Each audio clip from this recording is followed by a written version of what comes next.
ik kan me voorstellen dat ze door ook wel een aparte rijbewijs voor ons hebben. Nee. Niet? Nee. Ja, alleen een beetje aan de massa. Van sommigen zien wel zwaar in combinatie met die auto. Maar in principe kun je dat met een normaal rijbewijs kun je dat gaan rijden. En hij is 11,5 meter.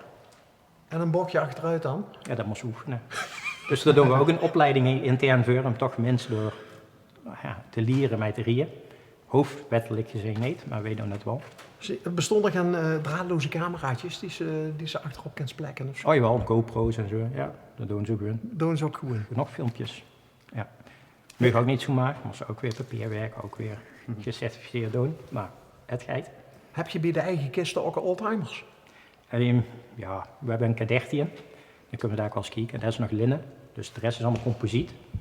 En we hebben nog een, kun je wel zeggen, oldtimer. En de van dich, waar is die? Dat is deze. Wat is dit hierin? Ja. Dat is het eindje met die kan zelfs ook zelf starten. Er zit ook weer een motor in om te starten. Dus als het dan een voetelvliegtuig is, dan heb ik het ultieme voetelvliegtuig. Oké. Dus zou je zich dan in feite wel een doorstart kunnen maken? Ja, zou kunnen. Maar nee, liever niet. Kun je zich heel fan doen? Ja, oorspronkelijk wel. Dus altijd kort B. Ja, maar ik heb ook 12 jaar in Delft gewoond. Daar heb ik lucht- en ruimtevaarttechnologie gestudeerd. Oh. En nu woon ik in België, in Arendonk. Ik heb een Belgische vriendin. Die is overigens de eigenaar van het vliegtuig. Wat een bijzonder verhaal. Ja, die heb ik ontmoet bij een zweefvliegwedstrijd. Dus ja. En waar was die wedstrijd toen? Hey, waar is ik coach. Want we hebben ook één keer per jaar doen we een wedstrijd. Voor beginnende wedstrijdvliegers in Nederland. En dan komen er allemaal mensen die heel goed wedstrijd kunnen vliegen, wereldkampioenen en dergelijke. Die komen mee dan training geven. En die oefenen dan met de nieuwe lichting, de nieuwe generatie wedstrijdpiloten. Uniek in de wereld. Kijk. Is er veel animo, ook bij jongeren? Ja, toch wel. We hebben toch een grote jeugdclub. Het is ongeveer, we hebben toch een jeugdgroep van 20 personen. Maar dus juist gewoon mensen die beginnen met vliegen, dat varieert van 13 tot aan, laten we zeggen, 60 plus. Dus dat zijn de leerlingen. Ik was ooit een keer heen en toen was heel grappig. Kwam ik mijn oude, wat was het? Economie of aardrijkskunde leren, Karel van Keken tegen. Ja.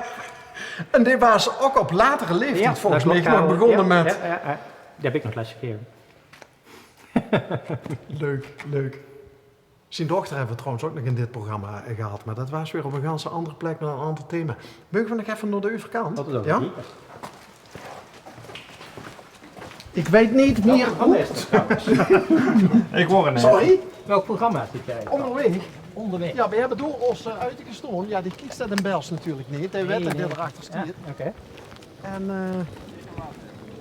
wat we doen is gewoon à l'improvies door de provincie rijden. En als we ergens een trigger zien en het is zaterdag, het is lekker weer. We zorgen dat ze in de lucht hangen al. En ja, we parkeren dan door omdat de poort dicht is.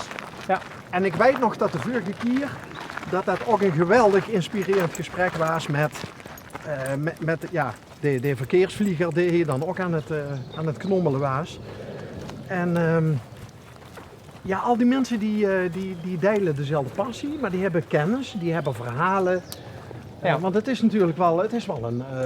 Het bijzondere is eigenlijk jong en oud, van hartchirurg tot iemand die gewoon als hovenier werkt. Die komt ze allemaal samen tegen. En die zullen dan samen dat zweefvliegbedrijf moeten runnen en de club. En dat is erg leuk. Ja, want dat maakt ze denk ik niet veel mee, dat in een bepaalde sport eigenlijk alle rangen en standen en leeftijden vertegenwoordigd zien. Nee, dat klopt. En ook kinderen deelnemen. En motten deelnemen, want alleen zweefvliegen jij niet.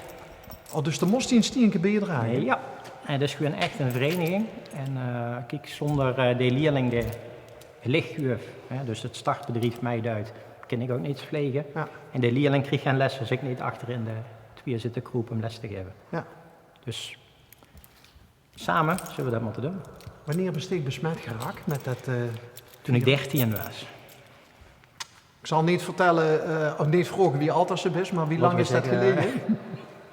Helemaal echt rekenen, 24 jaar. Ja, meer zelfs. Ja. En wie ging dat?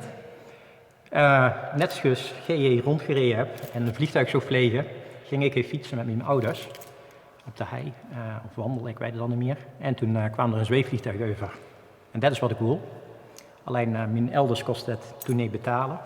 En op een gegeven moment was er een actie vanuit de luchtmacht en die deden dat sponsoren. En zo ben ik begonnen met zweefvliegen.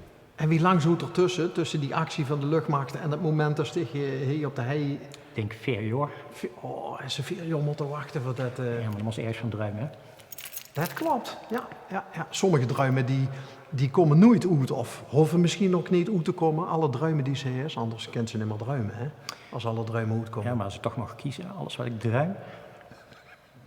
Ja, nummers wat? Nou, eigenlijk heb ik dat al. Leuke vriendin, mooi vliegtuig, leuk werk.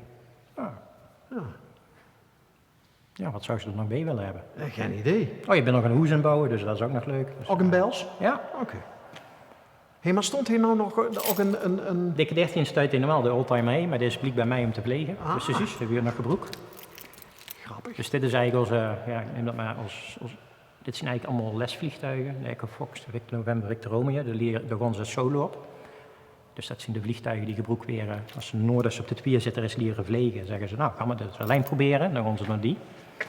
En dan de VN en de VR. Ja, de Victor November, Victor Romeo. Daar wordt Mitchell precies tussen staat. En de Echo Fox. En daarna krijg je een zweefvliegbrevet holen. Dat is een examen. En daarna moest je de rest van de vloot vliegen. Dat is bijvoorbeeld de Victor Kilo. Daar kunnen ze nog wereldkampioenschappen mee vliegen. En daarachter Victor Echo, daar zit dus een motortje in. Hetzelfde als de Victor Papa, dat is ook zo'n voetelvliegtuig, daar zit ook een motor in. En dan hebben we nog de Mike Charlie Tango daarachter. En dat is ook nog eentje met een voetelmotor.